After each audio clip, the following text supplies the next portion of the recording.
Perjanjian Lama itu Taurat, kitab nabi-nabi, dan tulisan-tulisan suci yang lain. Nah, ini harus Nah, diketahui oleh ini kitab ini bukan kitabnya orang Kristen saja. Jadi ini menurut saya ini ajaib.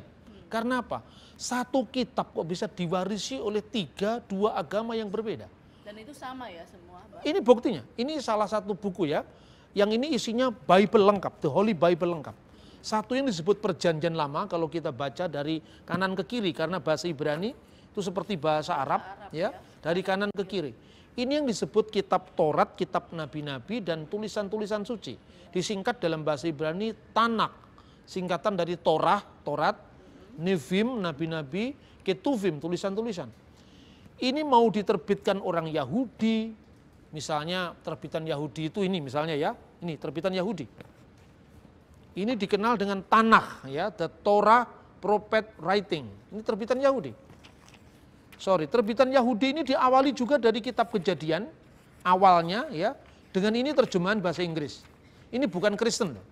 Ini yang punya kitab ini orang Yahudi yang tidak percaya Yesus ya toh. Tetapi kitabnya sama saya kira dengan kitab Kristen ya, Tauratnya diawali dari ini. Bereshit bara Elohim et hasamayim ve et saaret ve haaret hayyetah tohu wa pohu wa hosek alfedetehom berruah Elohim merah kefet alfin hamayim. Sama persis dengan kitab Kristen. Ini juga bunyinya. Bacaannya sama. Bereshit bara Elohim ini kitabnya Kristen. Diterbitkan oleh Trinitarian Bible Society di England. Ini terbitan Mesorah Publishing House, Yerusalem, New York. Ini Yahudi. Kitab yang sama diimani, dipakai dengan tafsiran yang berbeda di dua agama yang berbeda. Yang sudah berpisah 2000 tahun. Apakah ini bukan mujizat? Ini bukti-bukti naskahnya. Jangan hanya membaca Alkitab terjemahan, harus dibaca teks aslinya. Bahkan saya punya rujukan yang lebih tua. Ini adalah Taurat Samaria. Orang Samaria itu orang Yahudi yang ditolak pasca pembuangan dari Babel, kira-kira abad ke-5 sebelum Masehi.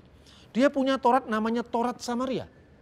Ini kitabnya Kejadian juga berbunyi Bereshit bara Elohim, hanya dia membaca dengan dialek yang berbeda. Ini kemudian penulis ini memberikan contoh, ini Sefer Bereshit, ini Taurat Samaria, Torah Somron, ini Taurat Yahudi. Yahudi dan Kristen pakai ini. Samaria pakai ini satunya. Bacaannya bisa beda, tapi huruf-hurufnya sama. Bereshit bara Elohim. Cara bacanya. Cara membacanya dialek yang berbeda ya, kayak bahasa Arab lah. Orang Mesir membaca jim jadi gim.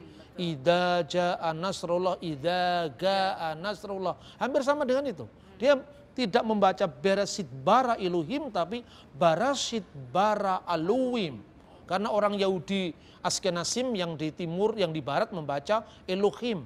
Yang di timur membaca Elohim, orang Samaria membaca Elohim, tetapi kitabnya sama. Nah, yang kedua yang namanya kitab Nevim, nabi-nabi kecil dan nabi-nabi awal dan nabi-nabi akhir. Dari nabi akhir itu dibagi lagi menjadi nabi-nabi besar, nabi-nabi kecil. Karena tebal tipisnya kitab. Nah, nabi-nabi awal ya, nabi-nabi akhir semua ada di sini. Ini kitabnya Yahudi dan ini terjemahan Kristen ini.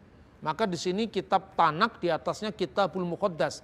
Ini terjemahan Arab Ibrani.